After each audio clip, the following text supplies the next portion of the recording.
Bonsoir chers téléspectateurs et bienvenue à votre émission Le Monde Inconnu. Vous êtes bien sur votre chaîne Canal 2. Alors depuis un certain temps, nous traitons de la méditation, la solution à nos problèmes. Et nous avons commencé avec le pan sur l'esclavage.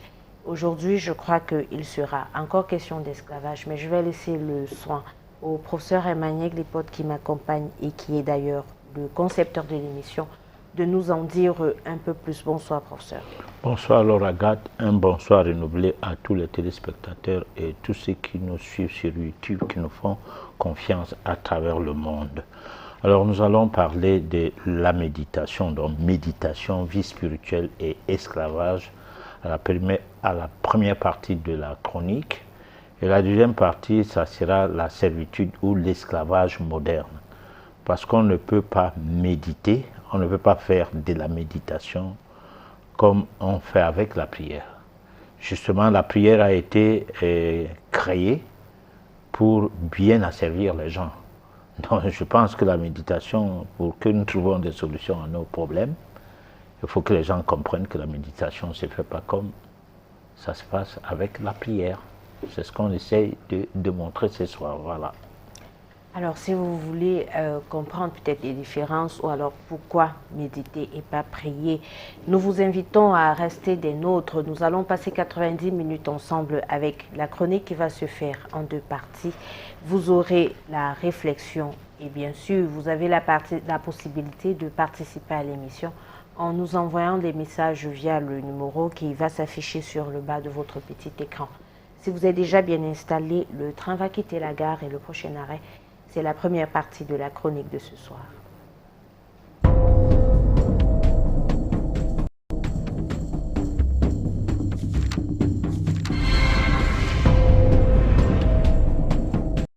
Méditation, solution à nos problèmes. Chapitre 13. Méditation, vie spirituelle et esclavage. Pour toutes les méthodes qui nous permettent de mener à bien nos séances de méditation, déportons-nous dans les méandres de la spiritualité, car notre préoccupation est de vous intéresser à l'initiation à la méditation.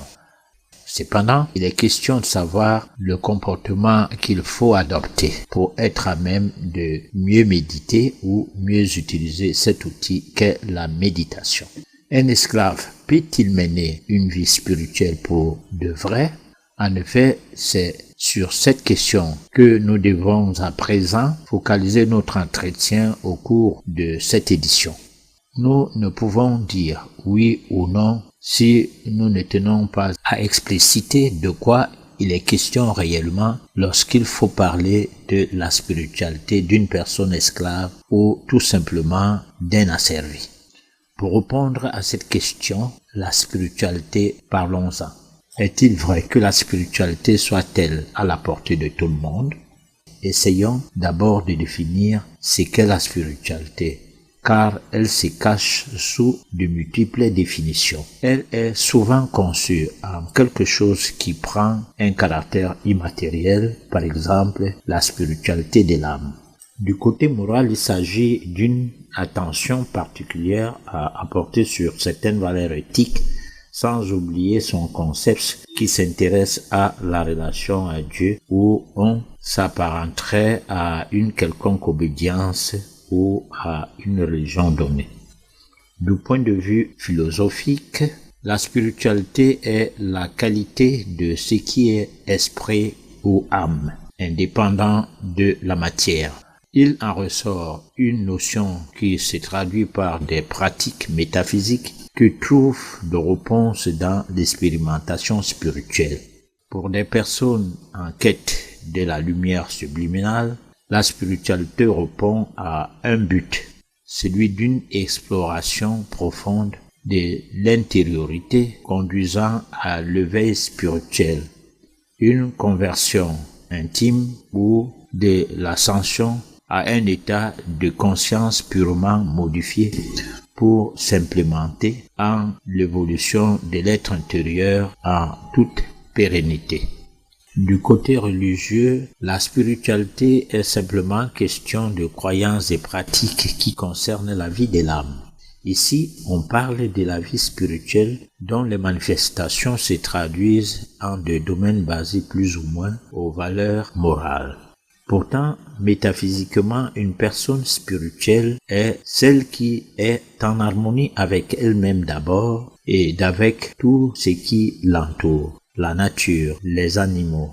Oui, cette personne qui accepte le fait que tout ce qui l'entoure est une expression de Dieu, que ce dernier s'exprime et s'expérimente même à travers tout ce qui vit. Il y a lieu de se demander ce que serait la relation d'une personne qui est sous l'influence de l'esclavage ou de la servitude s'il faut parler de la spiritualité dans sa vie. Surtout si cette personne est de peau noire. Déjà, ne se sentant pas au même pied d'égalité que d'autres personnes de couleurs de peau différentes à la sienne, blanche, jaune et autres. Autrement dit, est-ce qu'un noir, femme ou homme, est-il à l'aise dans notre société actuelle lorsqu'il côtoie les autres personnes de peau différentes? Est-ce que cette évolution apparente du point de vue des droits sociaux qui semble concerner tous les hommes s'applique-t-elle véritablement à tout le monde? Tous les habitants de notre planète ont-ils les mêmes droits ou le même traitement?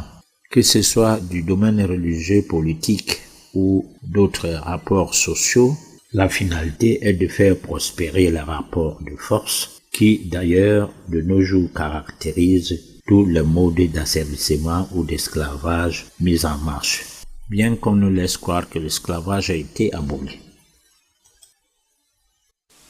Résultat, l'esclave moderne est cette personne qui est sous le poids de l'asservissement. Elle ne peut que prier. C'est ce qui est mieux pour elle. Toutefois, il faut retenir que pour que la méditation prenne, chaque personne doit vivre la vraie dimension de sa personnalité d'une affranchie. Sinon, on comprend pourquoi les maîtres de notre planète ont créé une forme de spiritualité qui cadre avec les méthodes d'asservissement ou d'esclavage consistant à faire préparer à la foi aveugle dans le but de croire sans voir pour son salut en vue de mériter le paradis et éviter l'enfer. Alors, professeur, on parle de méditation, vie spirituelle et esclavage. Mais avant d'entrer dans le vif du sujet, j'aimerais qu'on revienne un peu sur ce que c'est qu'un esclave. Qui est esclave? Je ne sais pas, tout le monde est esclave. On est esclave à partir du moment où on n'est pas d'abord mentalement affranchi. Lorsqu'on a établi sa vie sur des bases de ce qu'on a dit, on est resté enfant. Mais quand on a atteint un certain âge, lorsqu'on a atteint l'âge de la majorité, on n'est plus un enfant, on est esclave. Parce que l'enfant est l'esclave de ses parents, entre guillemets. Sauf que le regard qu'on porte à un bébé, c'est le regard d'une vedette dans la maison. Toute l'attention est portée sur ces bébés-là, sur cet enfant. On ne veut pas que quelque chose de mal le touche. On fait tout pour que sa vie puisse évoluer vers ce qu'on peut dire que déjà il peut s'assumer, il est devenu grand. Mais déjà à un certain âge, les rapports de force commencent entre les parents même et l'enfant. Parce que des fois, on n'est pas d'accord des punitions. Même quand on a raison ou quand on n'a pas raison, on n'est pas d'accord qu'on soit puni.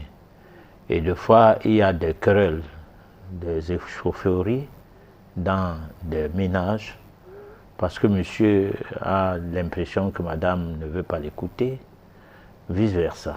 Donc on est toujours en train de vouloir assujettir les uns et les autres, se positionnant en position de force pour le peu qu'on a le moyen de sa politique. Alors donc, à partir de là, le côté animal de l'être humain que nous sommes s'exprime en nous et fait en sorte que la dimension spirituel qui sommeille en nous ne s'exprime pas. Donc, à partir de ce petit, du moins, disons, ce petit tableau que je viens de peindre, on peut comprendre que le problème d'esclavage est très compliqué à ce qu'on dise qui est esclave et qui ne l'est pas. Sauf que l'esclavage, au sein d'une famille, au sein d'une communauté donnée, peut différer d'une communauté à une autre, d'un pays à un autre, d'un continent à un autre. Et là, ça dépend maintenant de qu'est-ce que c'est que l'esclave moderne. Partant des exemples que l'humanité a connus, des esclaves qu'on a toujours connus, de ce que je viens de donner, comme le tableau que je venais de peindre, au-delà de ces tableaux, il y a le pire dans l'esclavage, c'est la servitude. Voilà. Alors, professeur, vous avez parlé de l'esclave moderne. Y aurait-il une différence entre celui dit moderne et... Ou bien antique. Antique, voilà. Oui, l'esclave antique, on le fouettait. Et lui ne cherchait pas à aller vers son maître. C'est-à-dire l'esclave antique n'avait pas de choix. Soit il était vendu par un certain monsieur prétendument roi, hein, ou bien quelqu'un qui régnait en maître dans une communauté donnée, soit il était captivé. Je parle ici de l'esclave africain. Bon, je ne sais pas à peu près, l'histoire n'a pas voulu nous expliquer comment les Blancs ont esclavagisé leurs frères correctement, ou bien alors je n'ai pas eu l'occasion de chercher de fond en comble comment ça se passait, parce qu'il n'y a pas eu que des esclaves noirs. Par exemple, pour ce qu'ils ont appelé le nouveau continent, dans l'Amérique, il y a eu d'abord des esclaves blancs. C'est eux qui étaient des affranchis qui se sont retrouvés au nord de l'Amérique, qu'on appellerait aujourd'hui les Canadiens ou quoi. Bon là, c'est la petite histoire des Européens, ça ne nous concerne pas. Je peux mal interpréter ça parce que ça me concerne en tant qu'un être humain, du point de vue métaphysique, mais en tant que question de couleur de peau, quelqu'un dirait de quoi tu te mêles. Surtout que ces gens qui sont les prédateurs de notre monde, ils ne veulent pas trop qu'on se mêle de leurs choses, bien qu'ils sont et s'implantent partout. Alors donc, l'esclave d'une certaine époque était chicoté, était même tué, était bastonné, tu es malade lorsque on te transporte d'un continent, du continent africain vers l'Amérique, que tu commences à grelotter dans les cales des navires. On suppose que tu risques d'avoir une maladie que tu vas contaminer les autres avec. On te jette dans l'eau. On s'en fout, tu deviens quoi dans l'eau. Ce n'est pas le problème de quelqu'un. Alors donc, ce traitement a changé. Aujourd'hui, on a des esclaves qui vont vers les maîtres, prétendument pour chercher du travail, pour chercher à être esclave. Bon, avec à des niveaux différents. Hein? Parce qu'un président de la République est un esclave d'un lobby, des mafiosistes parfois, qui gèrent le monde, soit dans le milieu financier, soit dans le milieu des affaires. Bon, alors, mais là, quand on le voit, il n'est pas esclave. Mais lorsqu'on lui passe le coup de fil en lui disant on ne veut plus que tu fasses telle chose, son peuple n'est pas là. Lui, il est une grande vedette. C'est comme nous sommes à la télé. Nous qui parlons vus par les téléspectateurs, on ne sait pas que nous sommes moins importants que les techniciens qui sont derrière la machine. Ou d'aucun de ces techniciens, personne ne les a jamais vus à l'écran. Bon, c'est comme ça le monde. Alors donc, nous sommes les esclaves de ces techniciens, parce que quand j'ai travaillé à une télé, j'avais une émission sur la santé.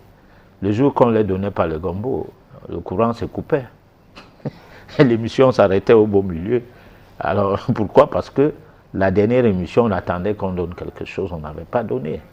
Et puis finalement, j'étais obligé de fuir cette chaîne de télévision, dont je vais taire le nom, simplement parce que ce n'était pas professionnel. Et moi, je ne voulais pas continuer à être esclave de quelqu'un, de quelques groupes que ce soit, pour quelque chose de noble. Parce que moi, quand je fais mes communications, c'est pour les téléspectateurs, ce n'est pas pour mon image. Voilà. Alors pour ça, aujourd'hui, vous posez une question fondamentale. Un esclave peut-il mener une vie spirituelle? Je pense qu'ici, il s'agit de l'esclave moderne, puisque nous ne sommes plus à l'époque des esclaves comme étaient dans les cales. Alors, il faut répondre à cette question. Oui ou non? Non. Pourquoi? Mais c'est pour cette raison qu'il y a les religions. Les religions sont faites pour les esclaves modernes. Ce n'est pas fait pour les gens affranchis. Parce que le religieux, on se prosterne devant lui. Lui, il se prosterne devant quelqu'un d'autre, ainsi de suite. Ça fait une chaîne où tout le monde se prosterne. Chacun est esclave de l'autre. Et un grand nombre est esclave du système-là. Alors, finalement, est-ce que dans ces milieux, on peut dire que la spiritualité peut les atteindre? Je dis non. Là, je dis systématiquement non, même si dans la chronique, on a essayé d'habiller ça. Mais il faut aller droit au but. Quitte à ce que les gens posent des questions que pourquoi je suis contre la religion ou bien l'Église. Non. Le but de la religion est moral. Mais même dans la morale, on ne retrouve pas les religieux. Son but n'est pas spirituel. Son but est moral. Parce que si le but de la religion était spirituel, c'est qu'il devrait avoir un enseignement qui affranchit plutôt les gens qui croient à ces milieux, c'est-à-dire qui font partie de ces milieux. Vous avez certains personnages qui ont des télés, à voir comment les gens sont attroupés dans ces milieux et comment d'aucuns tombent à terre et comment on malmène les personnes. Et que tu ailles toi-même toucher du doigt qu'est-ce qui se passe là-bas. Et que tu constates qu'on a acheté seulement les gens pour que quand on les impose les mains, d'abord ils viennent dans la salle comme étant des infirmes. Et puis quand on va les imposer les mains, ils cesseront d'être infirmes, le miracle sera produit. Alors, c'est des gens, par exemple, dans la ville comme Douala, qui quittent à l'extrême, à l'entrée de l'est de la ville de Douala pour se retrouver à l'ouest de la ville où se trouve cette église, moyennant non seulement l'argent de transport, mais un petit quelque chose qui ressemble à un petit salaire, parce que régulièrement, ces personnes-là se constituent en des personnes qui font à ce qu'on croit aux miracles opérés dans ces milieux. Alors, on le verra dans des dimensions plus élevées, dans certaines télés même, de ce groupe à travers l'Afrique. Alors, si l'Afrique avait des faiseurs de miracles de cette façon-là, l'Afrique devrait-elle continuer à avoir des problèmes de néocolonisation avec l'implémentation des groupes des terroristes fabriqués par les pays du Nord pour distraire nos matières premières et faire en sorte que tout le temps quand il y a la guerre, et ils font comme s'ils étaient des salvateurs et pendant ces temps, ils pillent la matière première sans l'acheter. C'est-à-dire des choses qu'on voyait avant dans comment on appelle ça, des petits romans, les Black le Rock et tout, qu'on lisait, que ça se passait. Nous les vivons à l'époque moderne. Donc, en réalité, un homme esclave ne peut jamais être spirituel. Et je dis, il est impossible à celui qui croit en Dieu, de la manière dont les esclavagistes ont mis en place la croyance, j'entends par esclavagistes, ceux qui sont venus avec Jésus, c'était des esclavagistes. Ceux qui sont venus avec Allah, ce furent les esclavagistes. c'est deux groupes des esclavagistes qui entretiennent les gens dans des prières sans fin. Alors, à quel moment ces gens-là cesseront de se prosterner devant un système mis en place pour que gagne en eux la lumière spirituelle nécessaire pour l'élévation de leur âme? C'est ça le branle-bas. C'est pourquoi méditation, vie spirituelle et esclave, pour nous ce soir, c'est de se pencher à la haute réflexion de quelle dimension donner à quelqu'un qui a une croyance aveugle, une croyance d'une foi, d'une espérance, dont en réalité sa personnalité est duliée, est neutralisée, sans issue dans ces milieux-là. Mais professeur, on a l'habitude, vous avez l'habitude de nous faire comprendre ici sur ce plateau que la métaphysique, se mettre dans la métaphysique nous permettait d'être des personnes affranchies et d'être des personnes spirituellement élevées. Mais tout à l'heure, vous nous faites comprendre qu'un esclave moderne, en fait, celui-là qui croit à Dieu selon les colons, lui, ne peut pas être un spirituel. Donc, est-ce que ça veut dire que quelque part, dans la métaphysique, on aurait un peu de discrimination? Mais non, mais le problème de la métaphysique ne se pose pas contre quelqu'un, plutôt se pose comme une voie pour les gens, non contre les gens. Mais l'approche, qu'elle soit individuelle ou qu'elle soit collective, c'est là où se cache le problème. Parce que la méditation, c'est plutôt une science qui est au-dessus des sciences, qui est la haute philosophie.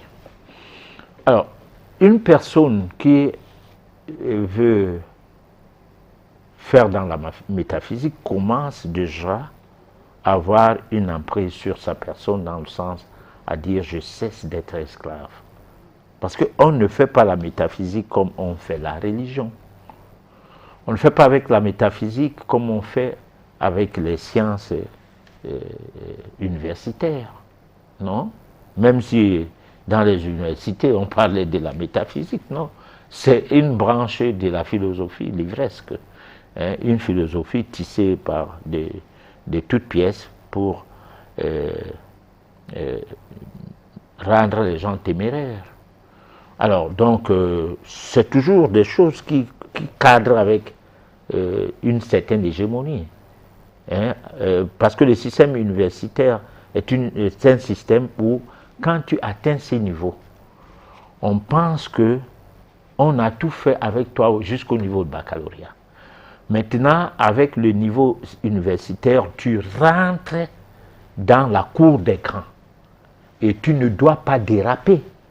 Sinon, tu risques de faire écrouler totalement le système, ne fût-ce que impérialiste, qui est le fondament même de cette école jusqu'à ce niveau. Donc, les universitaires sont sous contrôle. Leur intelligence est sous contrôle. Résultat, on a l'obligation des moyens, non des résultats. On n'a pas besoin de donner des résultats en quoi que ce soit. L'avocat va te dire qu'il a l'obligation de moyens, non des résultats. Donc, quand tu lui donnes un procès, il échoue, tant mieux, il réussit, tant mieux. Le médecin va te dire qu'il a l'obligation de moyens, non de résultats. Tu pars le voir pour la santé, il te met dans la consommation des médicaments à vie. Bon, l'industriel, tout le monde, ça dit, c'est un monde où tout le monde est esclave de quelque chose. Soit tu es esclave du vin, tu en bois et puis tu t'enorgueillis, tu dis je ne mange pas sans boire mon petit vin. Soit tu es esclave des sucreries que tu as appelé les jus, c'est-à-dire tout ce que nous faisons, nous le faisons dans l'ignorance parce que nous sommes formés à ignorer. Voilà. Et donc, comment quelqu'un, nul n'est censé ignorer la loi, on nous le dit en droit civil, qui est la photocopie du droit, disons, positif, mais malheureusement malmené par des esprits malins qui mettent en place un système de fonctionnement. Donc, on ne doit pas ignorer les lois de la nature et espérer qu'on va faire de la méditation quelque chose qui va nous affranchir. Non. Il faut d'abord savoir lire et interpréter tout ce dont la nature met à notre portée et respecter scrupuleusement tout cela pour un début de quelque chose qui permet de baliser déjà le chemin à suivre, hein, qui va donc nous permettre plus tard de nous spiritualiser. Voilà, donc la spiritualité, ce n'est pas une histoire qu'on se met à prier, on dit je suis dans la spiritualité, c'est des histoires. Alors, professeur, vous avez dit tout à l'heure, du moins dans la chronique, vous dites du côté religieux, la spiritualité est simplement une question de croyance et de pratique.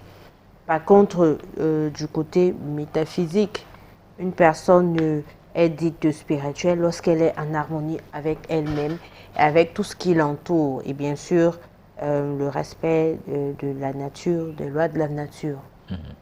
Alors, est-ce que quand on est dans la métaphysique, il n'y a pas de croyance ou de pratique quelconque? On croit. La croyance ici, lorsque nous parlons de croyance, c'est parce que du côté littéraire, tu ne vas pas dire que les gens qui sont dans les religions ne croient pas. Mais ils ne croient à rien. Ils ont la foi. Hein? Ils ont la foi à quelque chose qu'ils imaginent ou qu'on les a fait imaginer.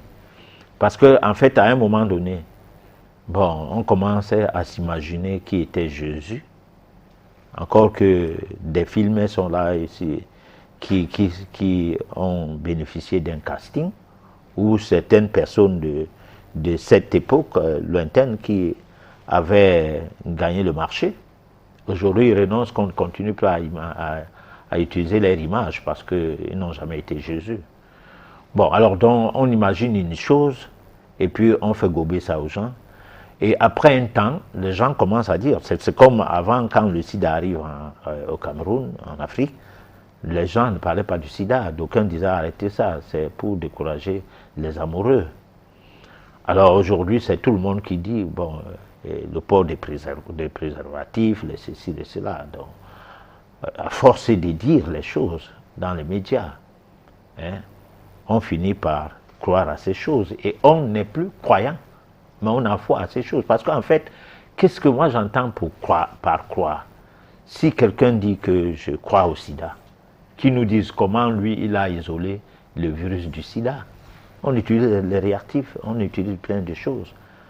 Bon, ceux qui sont de ce milieu forment deux camps. Je parlais des personnages qui gèrent le monde. Il y en a qui disent qu'on n'a jamais isolé le virus. D'autres disent qu'il y a le virus. Bon, ils dessinent même une boule avec les clous, dire que c'est ça. Alors donc, il y a un problème de croyance à un niveau où croire, c'est voir. Croire, c'est être sûr que ce que tu crois à ça est palpable, est tangible. Bon, la croyance en Dieu qui passe par la foi ne rime pas avec les données métaphysiques. Pourquoi? Parce que la métaphysique, on communie avec Dieu, entre guillemets. Hein? Dieu, c'est qui? C'est la vie. La vie, c'est Dieu. Alors maintenant, si on a encore le souffle de vie en nous, on peut rentrer au-dedans de nous pour chercher où se trouve Dieu. Parce que lorsque on lit les anciennes Bibles qui ont été éditées avant 1950, on lit dans Luc, je ne sais pas, chapitre 17 ou quoi, où quand les disciples ou les pharisiens sont venus voir Jésus pour lui poser la question, le royaume de Dieu dont toi tu parlais tout le temps là, où est-ce qu'on peut le trouver? Hein? Ou bien quand viendra-t-il? Il a dit, le royaume de Dieu ne sera pas quelque chose qui tombe du ciel ou qui vient de côté gauche, du côté droit ou derrière, parce qu'il est au-dedans de vous. Bon, les traditions, après 1950, on a dit qu'il est au milieu de vous. Donc c'est lui, Jésus, qui était le royaume de Dieu. Alors donc, lorsqu'on fait des investigations de manière sérieuse, on constate que la croyance est faite seulement lorsqu'il y a la tangibilité, il y a la possibilité de palper quelque chose. On ne doit pas croire à quelque chose parce qu'on t'a dit ça. Hein? On t'a dit quelque chose et tu dois faire les recherches pour savoir si ce qu'on a dit est sérieux. Voilà. Maintenant, les communs des mortels peuvent donc croire à Dieu comment? Et ils n'ont pas le moyen de palper Dieu. Mais parce que ces moyens qui permettaient de palper Dieu, lorsque l'Afrique était dans ces traditions, où ces traditions-là ont été combattues comme quoi c'est des fétiches, on avait le moyen de palper Dieu. Parce que Dieu, ce n'est pas, c'est pas quelque chose de difficile à palper. On le voit dans la mer, on le voit dans les animaux, on le voit dans les êtres vivants. Hein? Il est partout. Hein? Avoir un semblable devant toi, tu as vu Dieu. Et pour le palper, ça commence d'abord par là. Mais seulement si ce n'est pas enseigné de façon à savoir comment comprendre l'autre, tu n'auras jamais palpé Dieu, même en voyant ces autres créatures ou bien ces autres êtres existants. Voilà. Donc, on va rester dans le cadre de l'esclavage et on vous propose la deuxième partie de la chronique qui parle effectivement servitude ou esclavage moderne. Je vous laisse écouter et on revient juste après pour la suite des questions.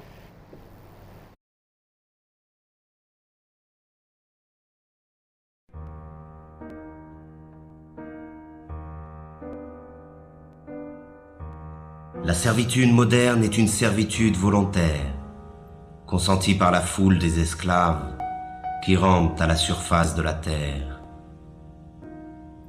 Ils achètent eux-mêmes toutes les marchandises qui les asservissent toujours un peu plus. Ils courent eux-mêmes derrière un travail toujours plus aliénant, que l'on consent généreusement à leur donner s'ils sont suffisamment sages. Ils choisissent eux-mêmes les maîtres qu'ils devront servir.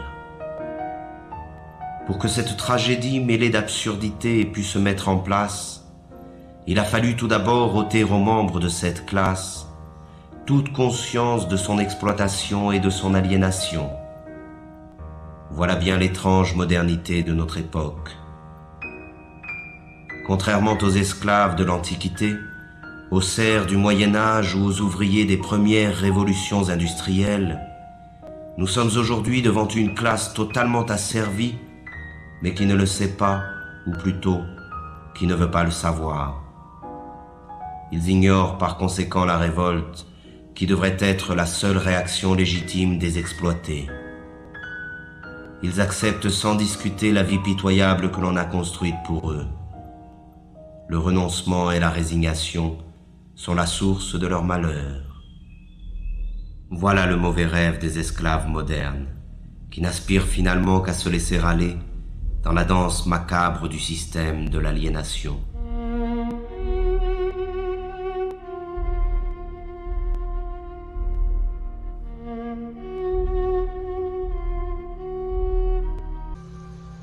À mesure qu'ils construisent leur monde par la force de leur travail aliéné, le décor de ce monde devient la prison dans laquelle il leur faudra vivre. Un monde sordide, sans saveur ni odeur, qui porte en lui la misère du mode de production dominant. Ce décor est en perpétuelle construction. Rien n'y est stable.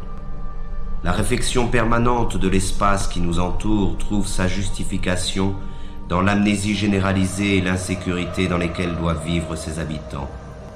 Il s'agit de tout refaire à l'image du système. Le monde devient tous les jours un peu plus sale et bruyant, comme une usine. Chaque parcelle de ce monde est la propriété d'un État ou d'un particulier. Ce vol social, qu'est l'appropriation exclusive du sol, se trouve matérialisé dans l'omniprésence des murs, des barreaux, des clôtures, des barrières et des frontières. Ils sont la trace visible de cette séparation qui envahit tout.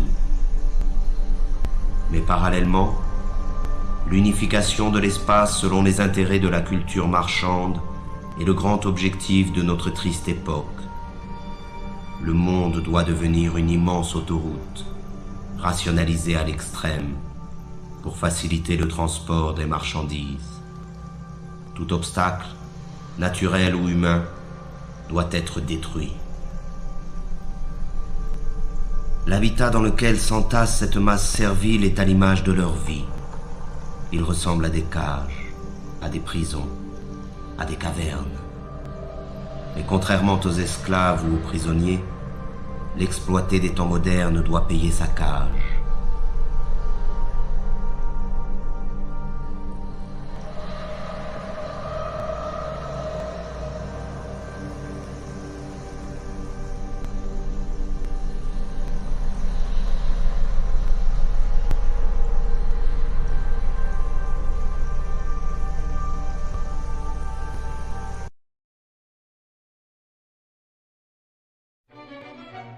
Et c'est dans ce logis étroit et lugubre qu'il entasse les nouvelles marchandises qui devraient, selon les messages publicitaires omniprésents,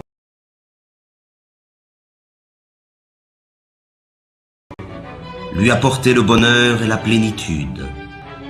Mais plus il accumule des marchandises, et plus la possibilité d'accéder un jour au bonheur s'éloigne de lui.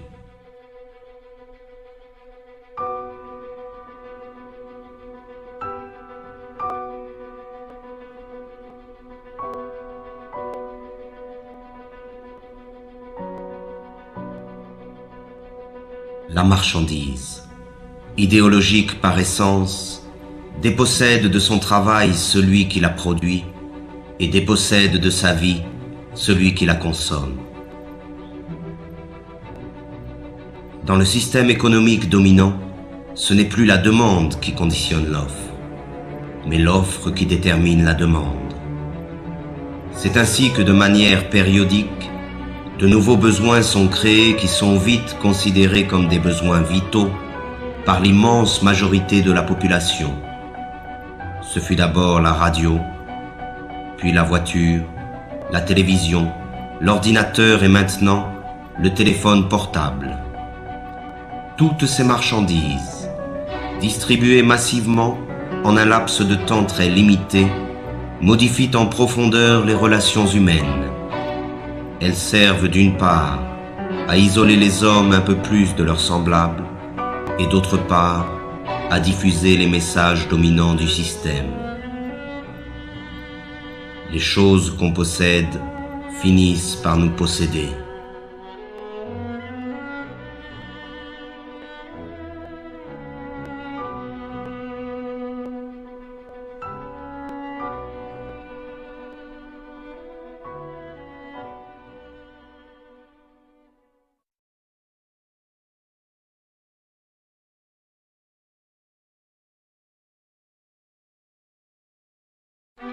Mais c'est encore lorsqu'il s'alimente que l'esclave moderne illustre le mieux l'état de décrépitude dans lequel il se trouve.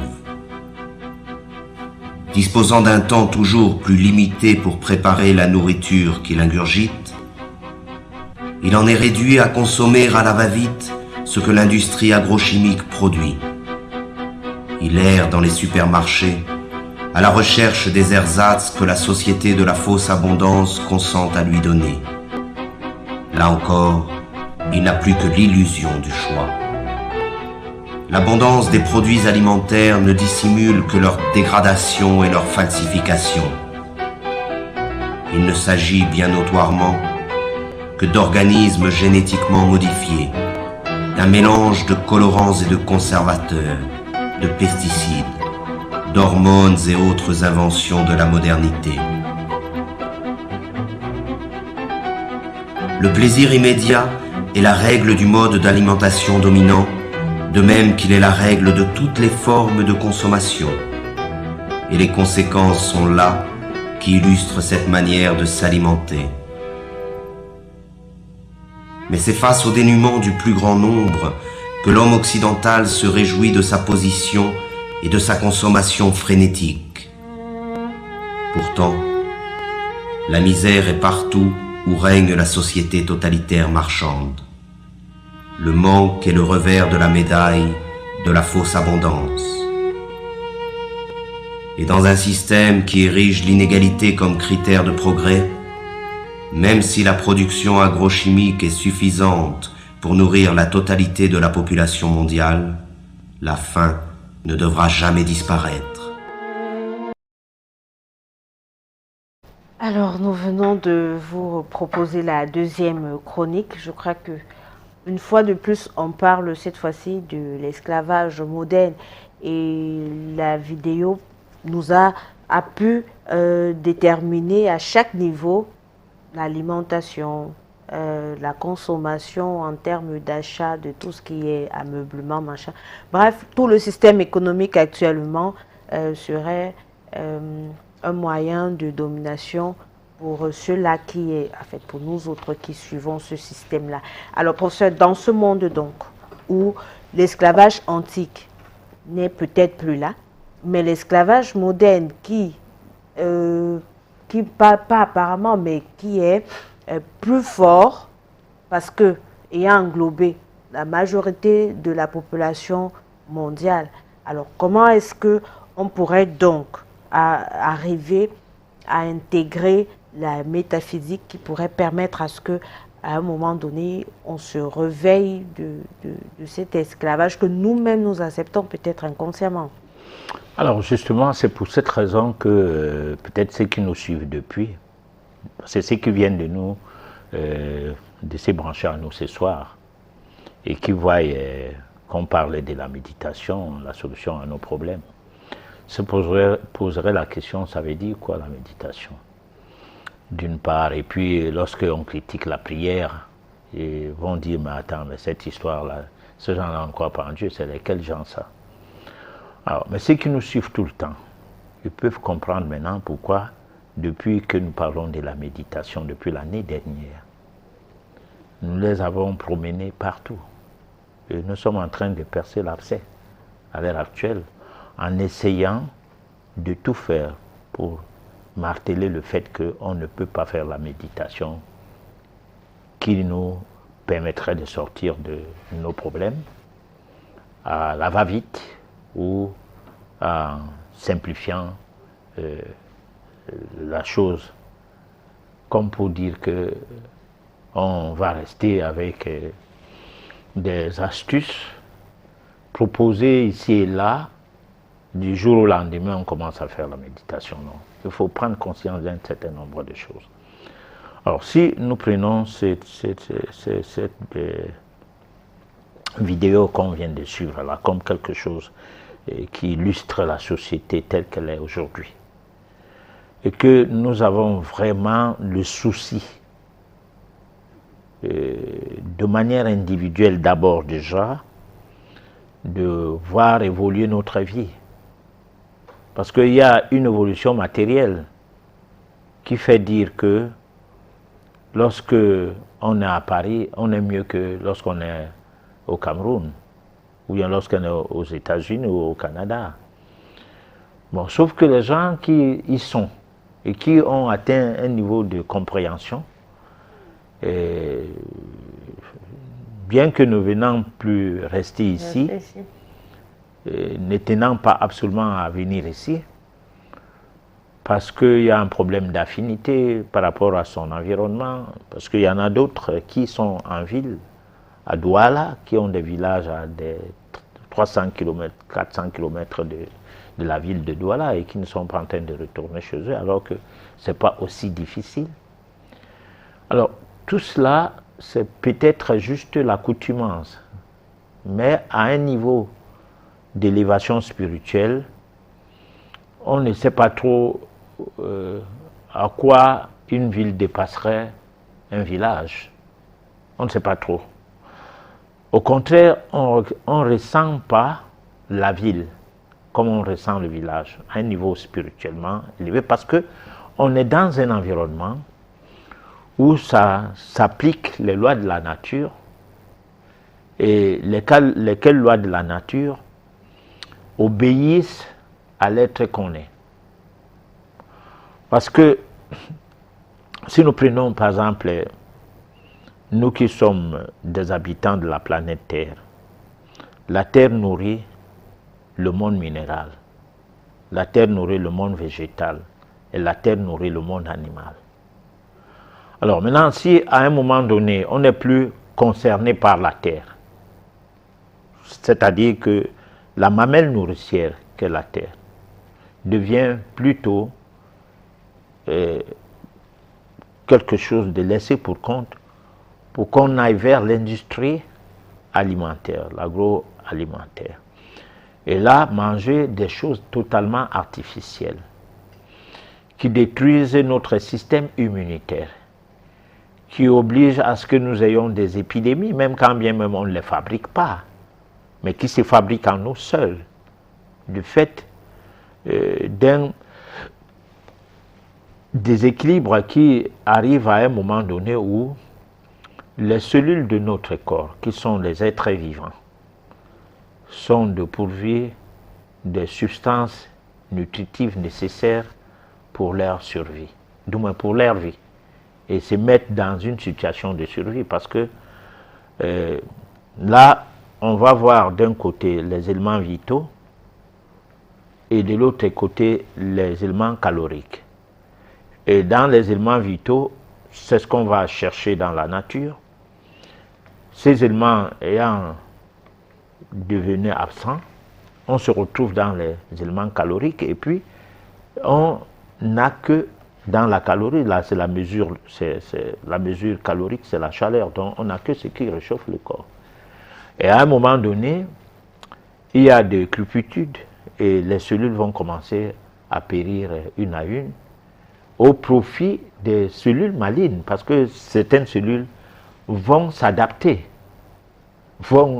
C'est comme les soucis apprennent à nager. Vous avez beau boire n'importe comment, vos soucis reviennent. Alors, de même, les cellules vont se mettre dans une position où les plus fortes vont s'adapter et vont manger la saleté à travers les colorants, à travers les pesticides, à travers tout ce que l'industrie a mis à la portée de l'organisme, et prendront du volume et deviendront nuisibles par rapport à d'autres cellules. Et on va parler du cancer, cancer de sang, cancer de ceci, cancer de cela, sans toutefois reconnaître que cela est causé par le système mis en place qui est inadéquat par la vie des cellules. Alors donc, une personne qui est dans une situation à s'auto-préparer un cancer, va faire la méditation pour que le cancer ne vienne pas. Hein? Étant donné que son cancer est même le facteur ignorance, hein, de par son mode de vie, de par ses décisions de fonctionner comme une personne qui, dans le même temps, est moderne et dans le même temps est spirituelle. Alors donc, il faut faire la part des choses. Il faut se poser la question que est-ce que ce n'est pas pitoyable, les gestes que nous posons contre nous-mêmes? Est-ce que nous n'avons pas de la pitié vis-à-vis de nous-mêmes? Et comment nous le saurons quand on ne cherche pas à savoir quelles sont les choses qui sont... qu'est-ce qu'il faut faire pour nous, pour soi? On ne sait pas qu'est-ce qu'il faut faire pour soi. C'est chacun qui devait prendre sa vie en main, ne pas compter sur les autres. Ne compter que sur les autres parce que ne vivant pas dans une île, on peut aller vers une autre personne qui réfléchit profondément, qui tombe dans un raisonnement, dont le raisonnement conduit à la raison, dont la raison débouche à la vérité. S'associer donc à ce genre de personnes, parce que ça se sait. Lorsque tu es devant une personne qui a de la jugeote, ça se sait. Lorsque vous êtes devant une personne qui à peine deux mots te dit Jésus-Christ est là pour nous, Jésus est au contrôle. où Dieu est au contrôle. Alors ça veut dire qu'il ne veut rien entendre de ce que tu veux faire comme échange avec lui, parce que Jésus est au contrôle. Et le contrôle là, c'est quoi? Hein? On ne comprend pas. Voilà. Alors pour ça, tout à l'heure, on a la vidéo que nous avons passée a été clair que l'esclavage moderne, à un moment, concerne tout le monde. Mais la première partie de la chronique, vous aviez fait vraiment un encadré en mettant l'accent sur l'homme avec grand H à la peau noire. Pourquoi est-ce que vous vous attardez particulièrement sur cet homme grand H à la peau noire, tout en disant que ça ne pourrait pas être évident pour lui de se retrouver un être affranchi, et pourtant la vidéo a été claire, c'est une affaire de tout le monde. Bon, mais la vidéo a été faite par un blanc. Il déplore la situation des blancs. Moi, je suis noir, je déplore la situation des noirs. Bon, sans que ça soit un problème de couleur de peau, mais un problème des faits. Les faits sont têtus, c'est une constatation. Les faits sont que tout ce qui vient du blanc est consommé par le noir, haut les mains. Hein? Lorsque ça vient du noir vers le blanc demande c'est quoi? Hein, c'est quoi ça? Il a besoin de savoir quelles sont ces saletés-là. De un. De deux, il y a comme pour pérenniser leur hégémonie, leurs médias. Tous les jours de la vie parlaient de la pauvreté de l'Afrique. Tous les jours de la vie déplorent la situation des Africains, même quand bien même c'est juste un sabotage. Hein? Mais ils le font tellement de manière très gentille, hein, au point où quand tu écoutes ces télés-là et ces radios-là, qui se déversent chez nous depuis la colonisation, parce que la radio, c'est l'outil de la colonisation. Alors, on est tellement dans une situation tellement pitoyable par rapport à nous-mêmes en disant, ouais, le blanc a tellement pitié de nous, vraiment, nous sommes des malheureux. Bon, alors que c'est une manière de travailler sur notre cause, hein, pour nous amoindrir davantage et pour dire combien hein, nous ne sommes que un peuple des paresseux, un peuple des misérables, un peuple de vauriens. Hein, parce que, par exemple, en médecine, on ne peut pas dire pourquoi Covid n'a pas tué les gens en Afrique. Si jamais on peut parler de quelque chose concernant le miracle africain, comme ils le disent, ça sera que la chloroquine est montée et descendue. Ça sera jamais qu'on a utilisé nos potions. Parce que cette fois-ci, l'Afrique a compris qu'elle pouvait faire elle-même les potions. Hein? Quelques personnes qui se sont retrouvées dans les hôpitaux ont bénéficié des prescriptions des médecins made in France, parce que formés ailleurs, ils ne pouvaient que réciter les cours à travers les prescriptions, dont leurs ordonnances, parce qu'ils ne sont que des prescripteurs. Mais au-delà de ça, il y a même les médecins qui ont bu le village, hein, les produits de la grand-mère. Et ça, on ne peut pas le dire officiellement. Soit on va dire l'Afrique avec sa jeunesse, hein, la maladie étant faite pour les vieux. Et pourtant, le problème de vieux ne se pose même pas en Europe. C'est un problème qu'on a bien ciblé en disant qu'il faut qu'une certaine catégorie de personnes âgées en Europe qui représentent un poids social doivent être tuées, l'État nazi. C'est de ça qu'il est question. Mais malheureusement, on ne saurait dire la chose autrement que de dire la même chose qu'on veut que tout le monde entende. Hein, parce qu'il y a un problème, l'administration de Trump avait de la peine à faire croire aux gens que le virus venait d'ailleurs. l'administration Baden, je ne sais pas. Biden. Voilà, Biden. C'est quelqu'un qui n'est pas Bassa. Moi, je prononce comme lui aussi prononcerait mon nom. Alors, cette administration a changé. Et puis maintenant, les réseaux sociaux qui étaient contre l'autre administration suivent. Alors, finalement, les pays où les gens qui ont atteint un niveau qui devrait être un niveau de protection de la masse, on y trouve des gens qui finalement prouvent que plus on devient grand en argent, plus on est même plus asservi par les systèmes politiques mis en place. Bon, le système politique, j'ai dit tout à l'heure, ont derrière ça, l'arrière-plan est triffé des lobbies. Oui. Voilà. Alors, donc, quand on dit, bon, marchons à gauche, les réseaux sociaux marchent à gauche. Quand on dit marchons à droite, marche à droite.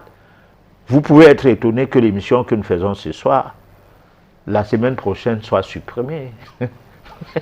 Et ça ne passe pas parce que la pensée unique veut qu'on dise les choses les mêmes. Pendant ce temps, on dit, nous sommes en démocratie, il y a la liberté d'expression, et cela, on condamne les Africains qui, dans leur environnement, ne permettent pas que certaines choses soient dites, même à la demande de leur patron. Parce que, en fait, tu peux trouver qu'au Cameroun, en Afrique particulièrement, on a dit, n'admettez pas que les gens se soulèvent, qu'ils marchaient dans la rue, tirez sur eux, tapez l'air.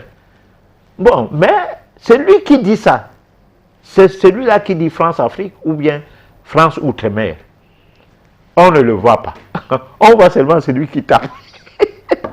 C'est formidable.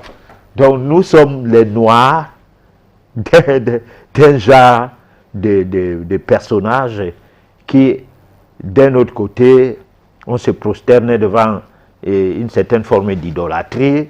Ave Maria, on prie, on a le chapelet, Ave Maria, Maria, on ne sait même pas si Maria a existé, Bon, on est là, Jésus-Christ est mort pour nous sauver, c'est d'ailleurs notre créateur. On est là, Allah est monté et descendu. Tout cela, on ne cherche pas à savoir comment c'est arrivé. Pourtant, le blanc, l'asiatique, l'européen, tout ce qui vient d'ailleurs est scruté. On cherche à comprendre qu'est-ce que c'est. De deux, on n'a pas honte de soi.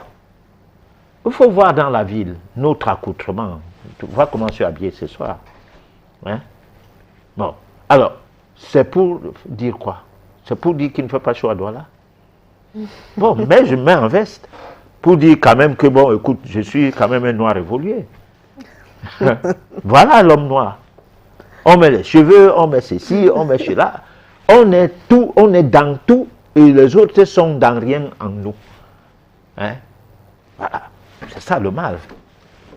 Alors, mais est-ce que cela veut dire qu'il faudrait, j'ai envie de dire, prêcher davantage la métaphysique pour que l'homme noir un jour puisse se détacher complètement de cette servitude? Il faut prêcher davantage la métaphysique. Celui qui croit à ses crânes doit continuer à croire à ses crânes. Celui qui croit à ses reliques doit continuer à croire à ses reliques.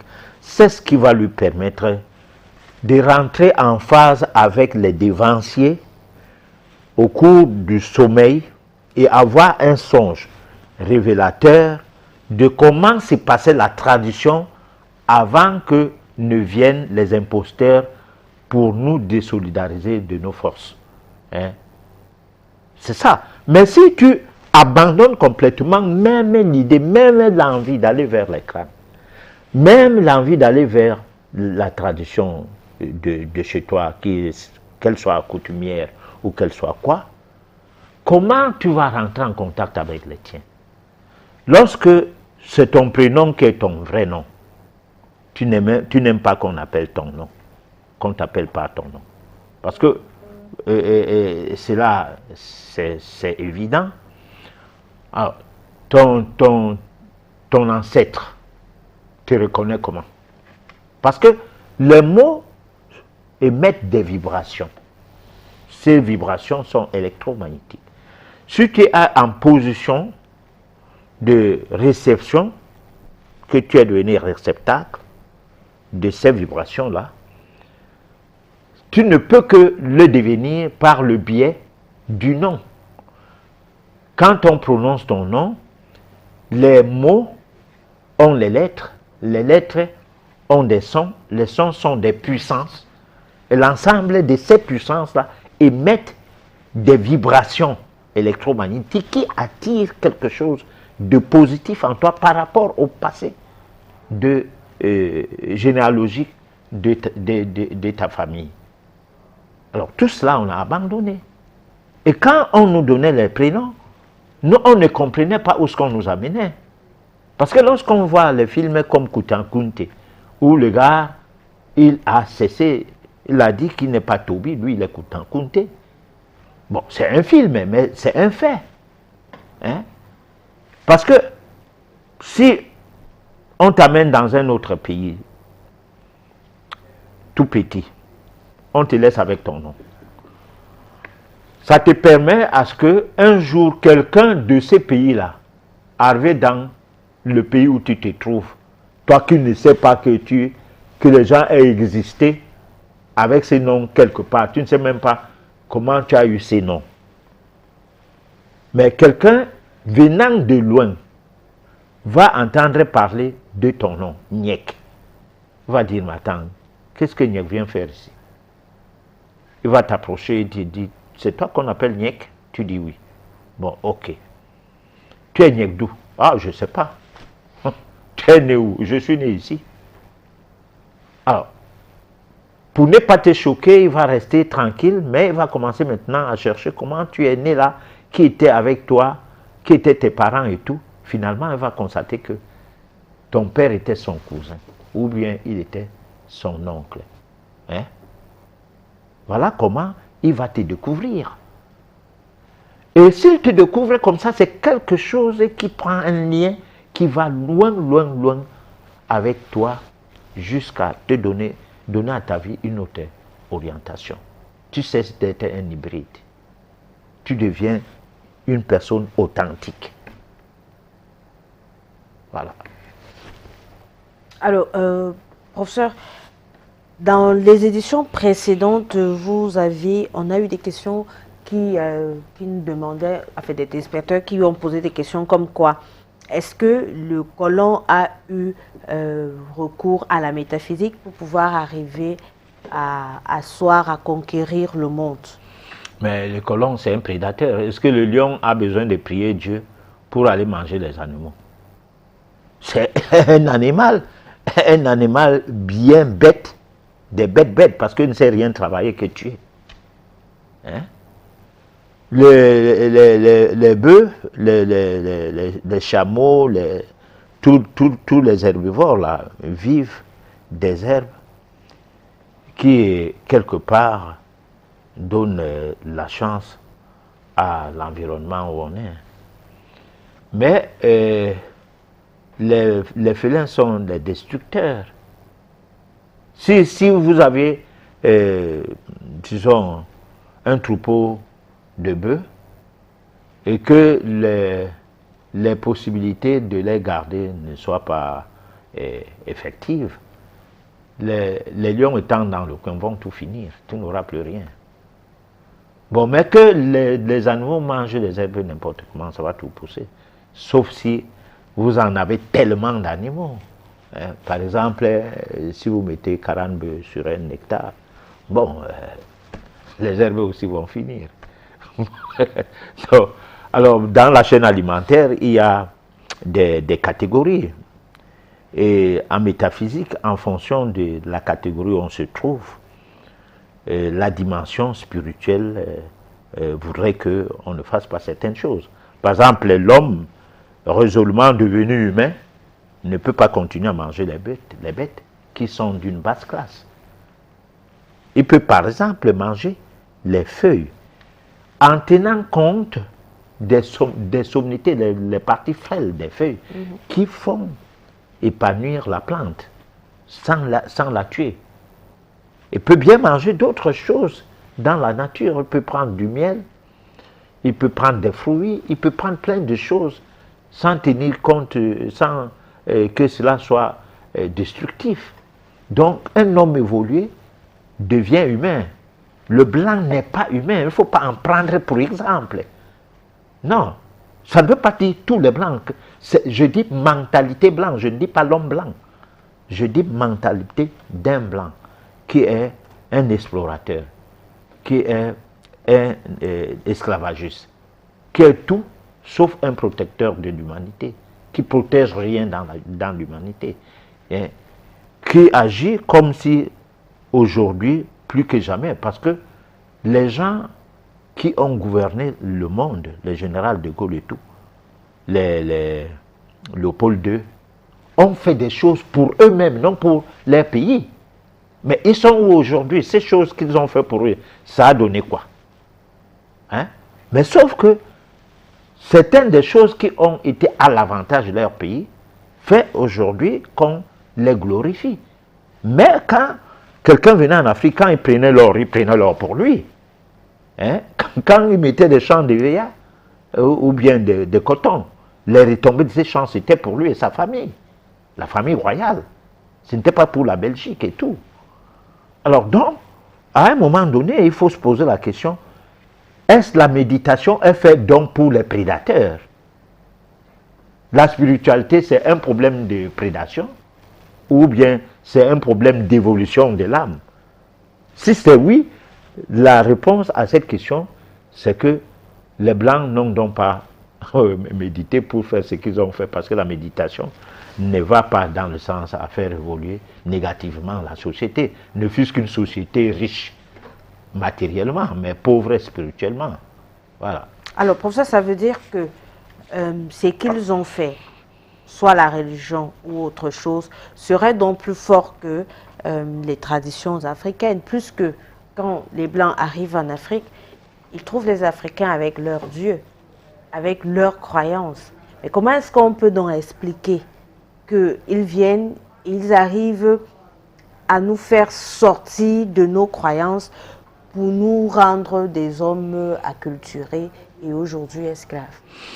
Alors, le Code noir a contribué à détruire les forces occultes de l'homme noir par le baptême.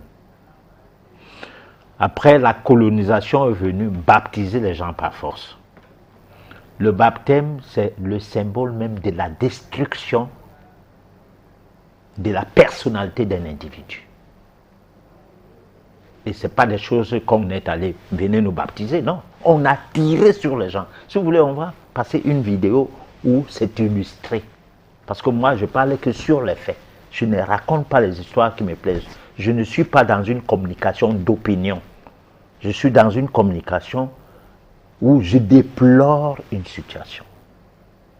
Bon, alors donc, quand tu viens, tu donnes ta tête à quelqu'un et verses l'eau. Tu ne sais pas de quoi il est question. Tu n'as plus la substance humaine nécessaire. Comment tu peux aller contre cette personne? Quelle force tu auras encore? Tu n'auras aucune force, parce que les gens qui posent même ces questions, ce genre de questions que tu suis là souvent, c'est des abrutis d'un genre que ils sont même prêts à me taper s'ils me rencontrent en route en disant, voilà les gens qui dérangent sur la terre. Nous, on avait notre Jésus tranquille, il parle quoi souvent? Il parle de quoi comme ça? Donc, en réalité, l'homme noir a subi d'abord l'esclavage avec le Code noir, où des pratiques de magie noire ont été orchestrées pour pouvoir prendre les Noirs en captivité. Première chose. Deuxième chose, avec la colonisation, les pratiques de la magie noire sont passées par les baptêmes. Je ne sais pas comment ça se passe aujourd'hui, parce que nous nous baptisons, nous sommes les Noirs, nous baptisons les Noirs. Puisque l'hégémonie de la mission des missionnaires de cette époque a mordu la mayonnaise. Elle a pris. Voilà. Donc aujourd'hui, on n'a plus besoin, les gens s'alignent. Donc ne posez plus jamais la question, vous les Noirs qui nous suivez là, que comment les Blancs ont pu nous abrutir comme ça. Non. Nous les avons reçus en hospitalité, et ayant constaté que nous sommes des gens qui craignent Dieu, parce qu'on craint Dieu à partir de l'amour du prochain, pour du vrai. Pas l'amour du prochain qu'on te dit, le vivre ensemble, pendant ce temps on vous divise. Pas l'amour du prochain qu'on te dit, l'amour du prochain, mais toi, on collecte l'argent à l'église, le prêtre achète la voiture. Pendant la saison de pluie, il vous éclabousse quand vous allez à l'église même. Tous vos habits sont salis par son passage et il vous voit entrer, il dit, vous êtes sale, allez, sortez de l'église, allez vous échanger. Alors que c'est lui qui vous a éclaboussé. C'est ça l'amour du prochain. Que nous, on a eu de ces gens-là. Alors, attention. Nous ne sommes pas des bêtes de somme, nous sommes des êtres vivants. Voilà. Donc, professeur, on a également l'habitude, on sait, on dit, dans le monde, il y a le blanc et le noir, le yang et le yin. Par contre, tout à l'heure, vous nous aviez fait comprendre que si les colons avaient fait métaphysique, si ils avaient médité, ils ne pourraient pas arriver à traiter leurs semblables de cette façon, parce que métaphysique, méditation, voudrait dire qu'on protège le plus faible, on protège celui qui est dans le besoin. Alors, est-ce que ça veut dire que dans le monde de la métaphysique, on ne connaît pas le yang et le yin, le blanc et le noir, c'est un seul pôle et puis ça va? Non, je ne dis pas que dans le monde métaphysique, il n'y a pas le mal, il n'y a pas le bien, ou il n'y a que le bien, il n'y a pas le mal. Ce n'est pas de ça qu'il est question. Il est question que le mal contribue au bien. Et le bien contribue au mal. C'est comme on peut dire dans le désordre, il y a l'ordre. C'est-à-dire quand quelqu'un a ces choses en désordre, là, il ne cherche rien, il prend les choses. Mais si toi tu viens mettre de l'ordre dans son bureau, il va commencer à chercher les choses en disant, bon mais attends, j'avais mon bic ici, c'est où? Hein? Bon, donc, il n'y a pas de jour sans la nuit. Hein? On peut dire la journée est constituée d'un côté le jour, de l'autre côté la nuit. Ça s'accompagne. Alors, les choses de la nuit se font la nuit. Les choses du jour se font le jour. Dans la société, il y a eu toujours des classes.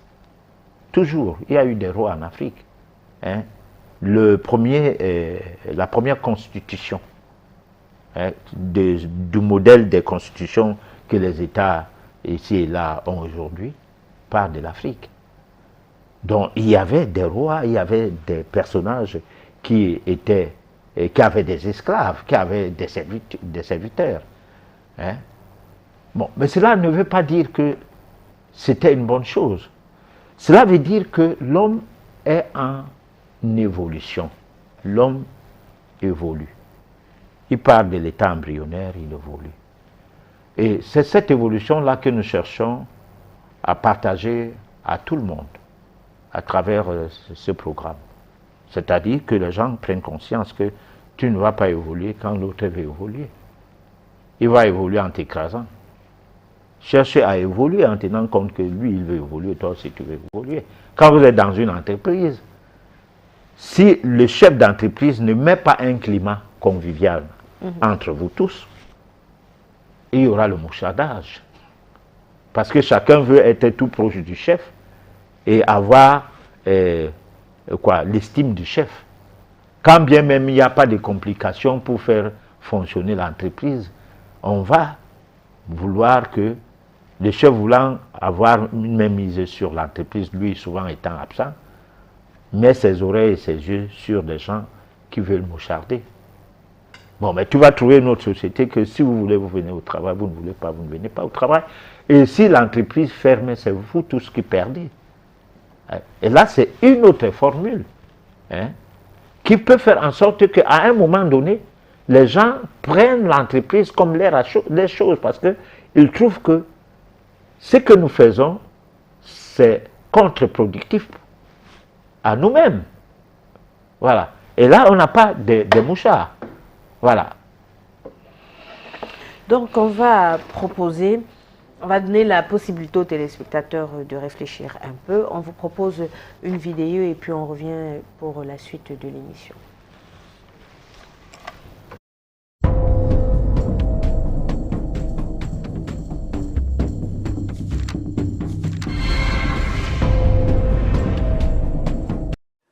professeur Philippe Parola, vous êtes chef de service à l'IHU Méditerranée Infection. Votre métier, c'est de prendre en charge des patients, de les soigner, mais vous dirigez également une unité de recherche d'envergure internationale, l'unité Vitrome. Cette unité a notamment une équipe en Afrique, plusieurs équipes en Afrique, une en Algérie, une au Sénégal. Est-ce que vous pouvez mettre en perspective, avec cette expérience, la crise du Covid à un niveau international? Alors, je vais vous parler essentiellement de ce que je connais, soit directement à travers mes équipes, soit à travers nos partenaires, et je vais vous parler essentiellement de l'Afrique.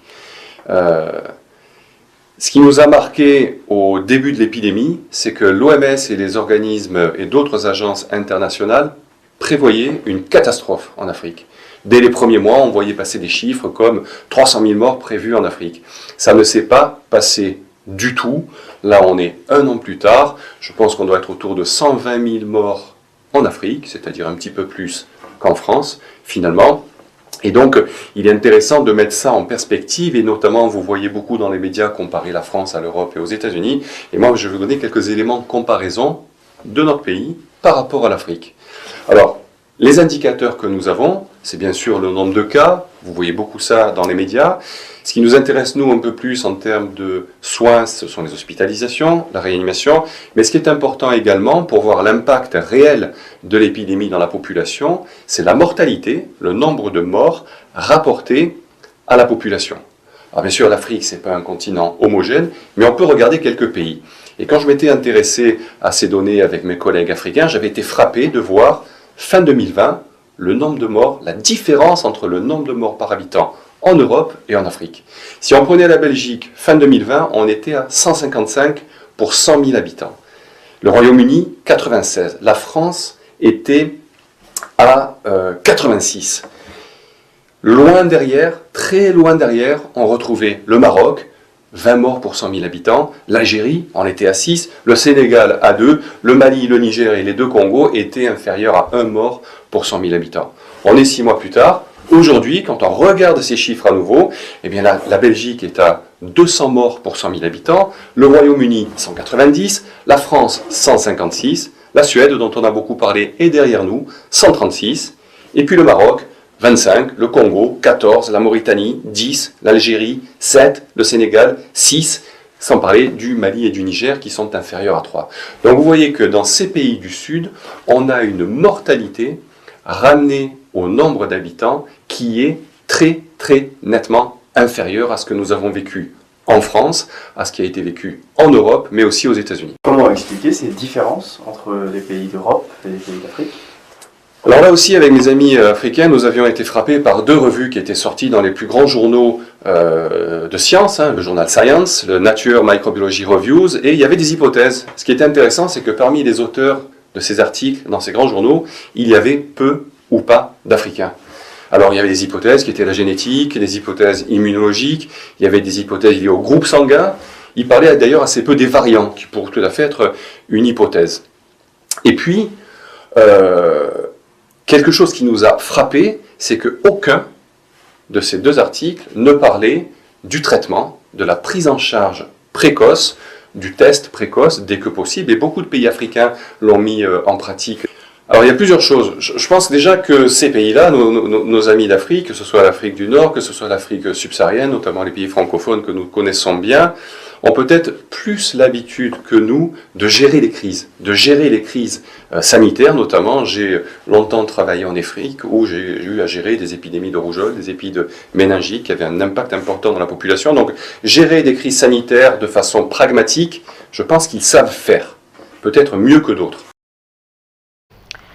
Alors, professeur Ronald a un professeur aussi qui nous parle, qui revient sur les taux de mortalité du Covid en Afrique, en citant quelques pays africains, et faisant une comparaison avec le taux de mortalité, autant pour moi, dans certains pays européens.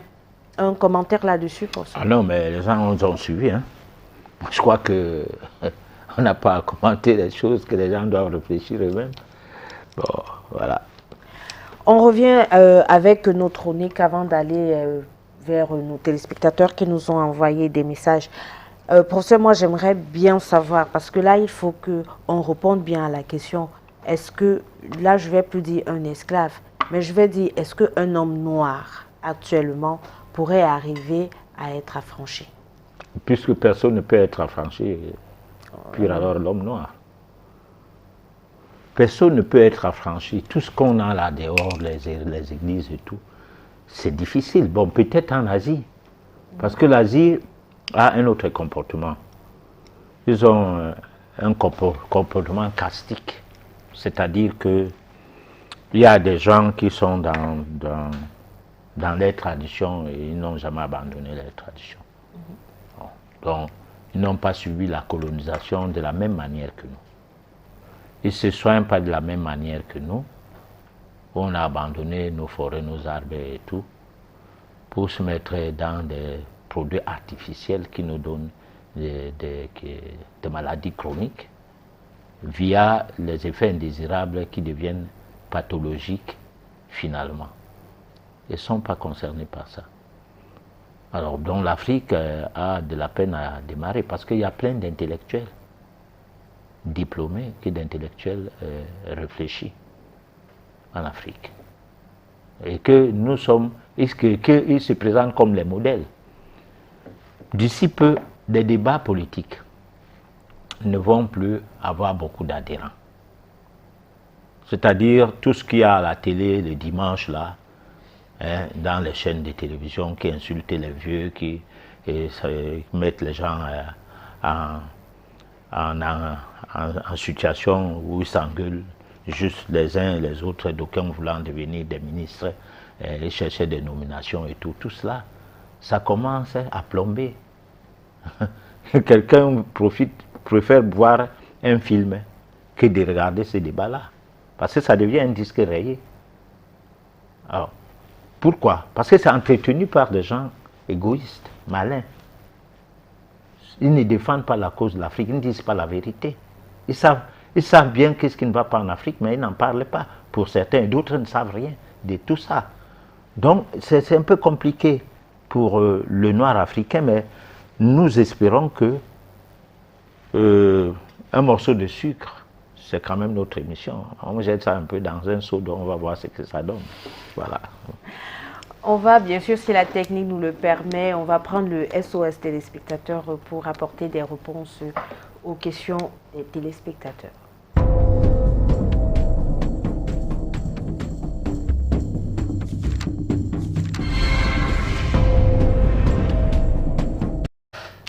Alors, Monsieur Oumar, qui est d'ailleurs un fidèle téléspectateur de l'émission, il nous écrit depuis Conakry et il voudrait savoir si la méditation a pu aider les leaders esclaves à être plus éclairés dans leur affranchissement.